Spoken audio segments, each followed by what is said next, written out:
All right, y'all. What up? What up? What up, y'all? It's your girl, Miss Kayla with Total Entertainment Radio here on the Detail Takeover Show. For those of you who are just tuning in, it's Miss Kayla as always. So y'all know what I'm here to do.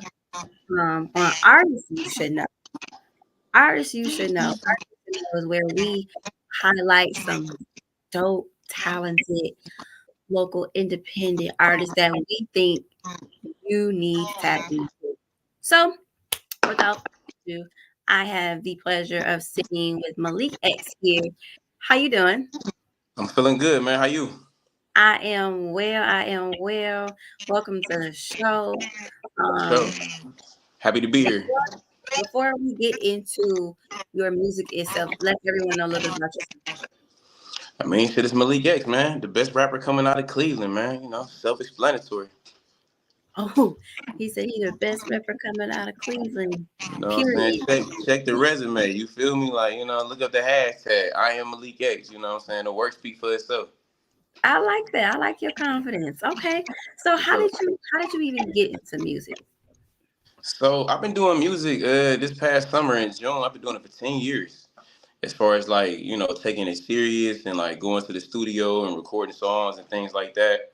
I mean, I've been rapping for a while, Hmm. I was writing to like back in high school, but I wasn't taking it serious. I never rapped for anybody.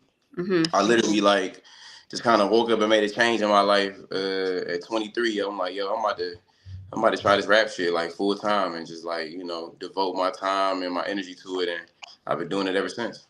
What you think kind of what made you decide? What was that light bulb for you?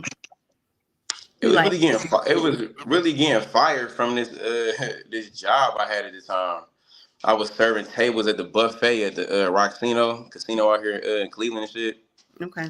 And I had got fired and shit, really for nothing. Like, they always would tell us like we want people with strong personalities. So, go out there and, kind of like entertain guests. So I would like kind of go far with entertaining guests and shit. Like I was a really popular server and shit. But I would get on like the head chef, I would get on his nerves and shit. But the buffet managers would always like ride for me. So it was it was over like something I said. He asked me like, something about the job, and I told him how I honestly felt about it.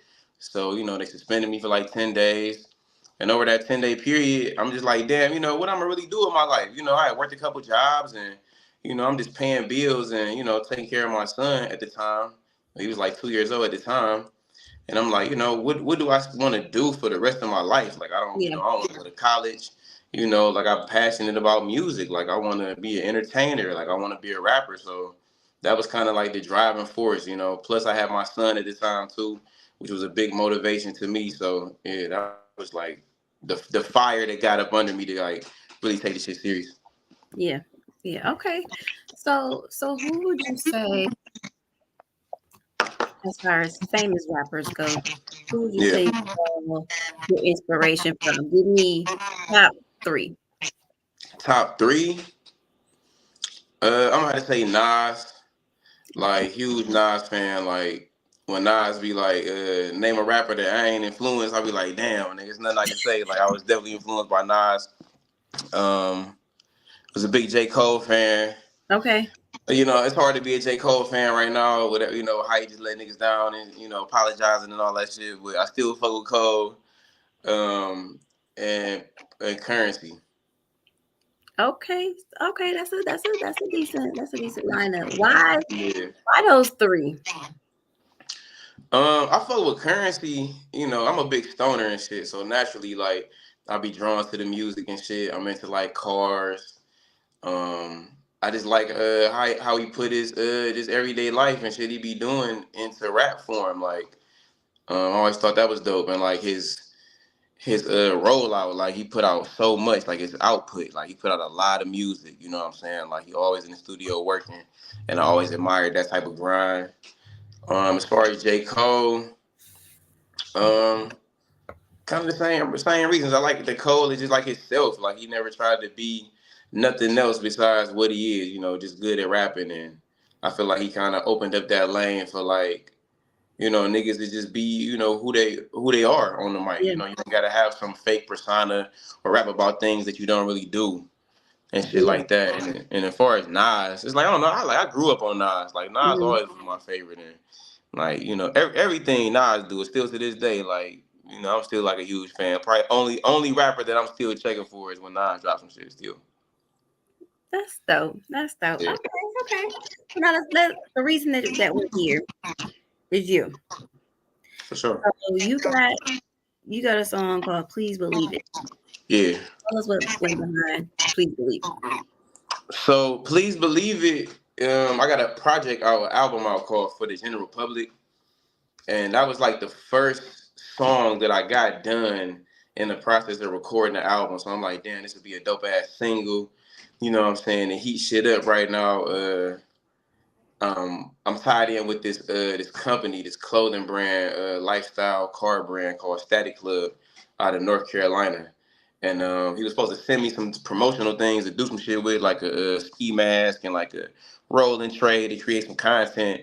But when I got it, it was like it was a chain in that bitch. It was a fucking Static Club chain or whatever. So I'm like, damn, that was hard as fuck. So I'm like, damn, it's like my first rapper chain nigga they gave you. I put the bitch on and that was kind of like inspired the first line in the song. I'm like, never pay for respect. Ain't even pay for the chain on my neck. But that ain't a flex. I'm just stating the facts, and I ain't got a trap because they pay me to rap. So it's like I'm just like really talking my shit on that song. Like it's a real good song though. Like I don't know, that beat crazy. I like Please Believe It, man. It's a dope song. Okay.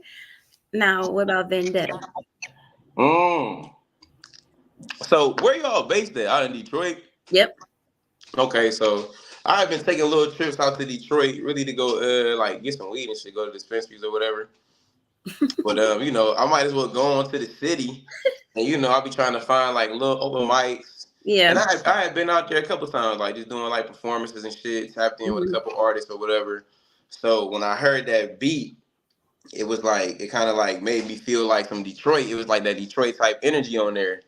But the first line, like how I go about the track, is like I'ma still rap like me. Like I'm not gonna try to rap like a Detroit rapper on a Detroit beat, and I'm from Cleveland. Mhm. That don't make sense. Mhm. So like the first line, I'd be like, "Bitch, I'm from the land. You can hear it in my voice." Then I'd be like, "Nowadays, niggas rapping like they really from Detroit." You know what I'm saying? I'm just like popping my shit on that bitch again too, like, cause I feel like a lot of people be riding waves, Yeah. like especially here in Cleveland. Like Detroit got its own sound. Like Mhm. that's why I fuck with Detroit. Like Detroit got a different culture to itself, unlike Mhm. Cleveland.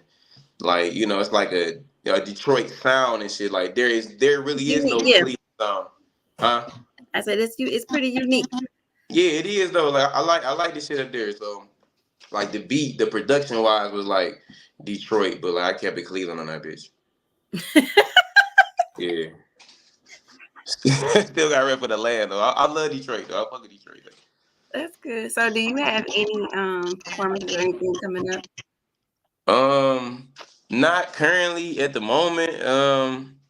I had a big show September 28th. I opened up for the Locks on their 30th Oh, that's dope. the 30th anniversary, man. Yeah. Like fucking big show. Like, cause I had like a little situation and shit. I had just like got out the county jail or whatever. So I was in jail for like a little over like a month and shit. So I got out like right when it was time for me to go do the show. So like it was dope as Mm. fuck. Yeah. So What I was don't really that got experience? nothing. Huh? Yeah. So, what was that experience like? Because those are legends. Oh, that shit was dope, man. Like, shout out to Temple Live and shit. It was at the Masonic Auditorium. And they showed the nigga mad love. It probably was like 1,500 tickets sold. Like, the bitch was packed. I had my own dressing room and shit. Like, I ain't get back there to meet the Locks and shit like that. But I mean, I was like, side stage and shit, still had access. Like, they was doing their thing. It was dope to see. Like I fuck with the Locks. Like I grew up on Styles P and Jada and shit, like mixtape shit. Like so, it was dope to like see them do their thing. It motivate me with the longevity that you can have as an artist. They on their Yeah. 30th anniversary. Like damn, niggas been doing it for 30 years. So Yeah. it was dope. Okay. All right. So, what do you think sets you aside from any other rapper? Cause I'm me. For one, like like I can't really say like I'm just me. Like I'm just an individual. Like I'm not trying to be nothing. I'm just like I don't know. I'm just like a dope individual. Like, I can't really say like what would set me apart. Because at the same time, I feel like what set me apart is because I'm just so regular. Mm-hmm. Like at the same time, like I ain't nothing but just an average nigga from Cleveland. I'm just be good at rapping. Like I just got this drive that's just maybe set me apart from everybody else. But I'm just a regular person for real. But you're just a regular person. So what is it that you're hoping the listeners get just from listening to your music?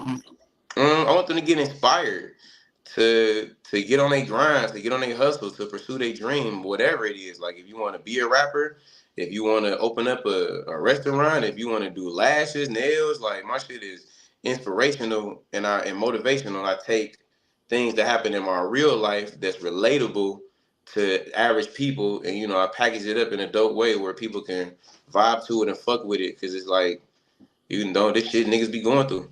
Yeah. Yes, Yeah. everybody can relate. Yeah, it's real relatable. My shit is really relatable. Like street niggas can relate to it. Regular 9 to 5 niggas can relate to it. Like other rappers can relate because I always speak from that perspective. Like everybody can relate to this shit. Old people that be like, I don't really want to hear rap no more. Like Yeah. they fuck with it, kids fuck with it. Like it's hip hop. It's shit universal. The shit I do is universal. Like this shit hip hop for real. That's how it should be. All right, Malik, let everybody know how they can follow you on your social media and how they can stream your music.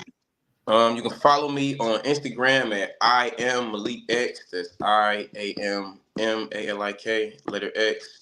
And just look up Malik X, man. Shit streaming everywhere, man. For the general public, out right now, the hottest shit that came out this year, hands down. 13 songs, no features, all me, All you. all me, man. Y'all heard, y'all heard it here first on Total Entertainment Radio. Y'all make sure y'all stream Malik X on all platforms, streaming platforms.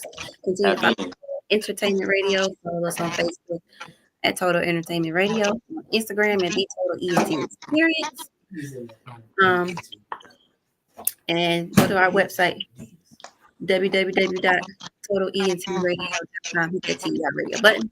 Or you can download our app. It is free, so it's for Android and Apple phones. Just type in Total Entertainment Radio in your app store. And there you go. Till next time, everybody, I'm your host, Miss Kayla. We signing out. For sure.